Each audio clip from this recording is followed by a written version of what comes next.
Poleg Jezusovega križa pa so stale njegova mati in sorodnica njegove matere Marija Klopajeva ter Marija Magdalena. Ko je Jezus videl svojo mater in zraven stoječega učenca, katerega je ljubil, je rekel materi: Žena, glej tvoj sin. Potem je rekel učencu: Glej tvoja mati.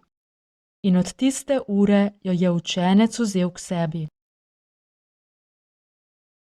Si vedel, da je Jezus s križa v svojem ljubljenem učencu videl tudi naju, tebe in mene in vse ljudi, ki ga imamo radi, čeprav nas takrat še ni bilo vseh na svetu.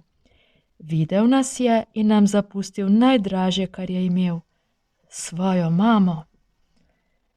Zato vzemiva tudi midva Marijo k sebi na svoj dom, postaviva ji oltarček, okrasiva ga s cvetjem, pripeljiva k njej tudi najino družino, da se ji skupaj izročimo s prelepo molitvijo.